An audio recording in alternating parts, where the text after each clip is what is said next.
Nga Gjergj Zefi. Çdo verë përsëritet e njëjta histori.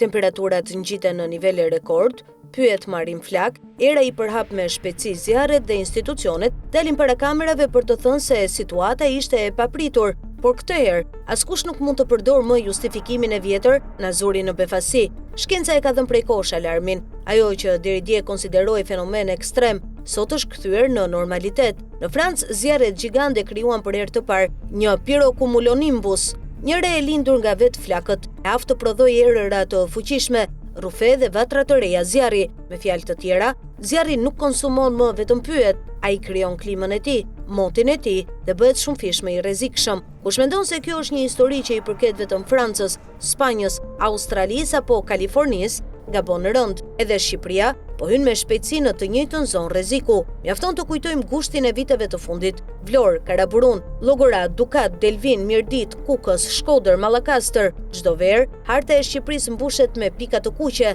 Temperaturat kalojnë 40 gradë Celsius, lagështia bie në nivele kritike dhe era e fortë e kthen çdo vatër të vogël në një front të pakontrollueshëm zjarri. Deri më sot kemi patur fat, ose më saktë, nuk kemi përjetuar ende një fenomen si ai që goditi Francën, por kushtet klimatike që e krijojnë atë nuk janë më teori akademike, ato janë të pranishme edhe në Ballkan. Nëse temperaturat ekstreme kombinohen me thatësirën, erën dhe një zjarr të madh pyjor, edhe mbi Shqipëri mund të krijohen kushtet për fenomene që deri dje i shihnim vetëm në dokumentar, dhe atëherë nuk do të mjaftoj më një konferencë shtypi ku të thuhet se situata ishte e paparashikueshme.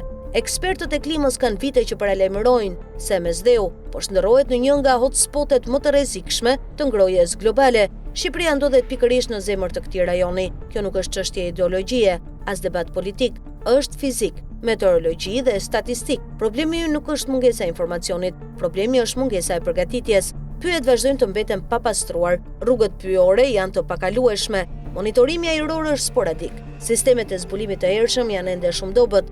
Bashkitë kujtohen për emergjencën vetëm kur flakët afrohen tek banesat. Çdo verë shohim të njëjtën skenë, zjarr fikës të lodhur, banor me kova uji në duar, helikopter që mbërrin vonë dhe deklarata optimiste që nuk shuajnë asnjë flak. Ndërkohë natyra nuk negocion, ajo nuk pret mbledhjet e qeverisë, procedurat administrative apo tenderët. Ajo funksionon sipas ligjeve të saj, dhe këto ligje po bëhen gjithnjë më të ashpra. Pirocumulonimbusi nuk është thjesht një term shkencor, është simboli një epoke të re, ku zjarret nuk janë më incidente sezonale, por fatkeqësisht klimaterike me sjellje të paparashikueshme dhe potencial shkatrues shumë të madh.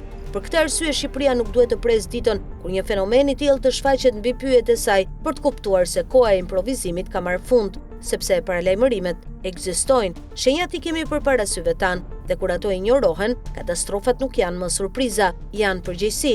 Nesër, nëse flakët do të jenë më të mëdha, më të shpejta dhe më të pamëshirshme se çdo gjë që kemi parë deri sot, askush nuk do të ketë të drejtë të dalë para shqiptarëve dhe të thotë na zuri në befasi.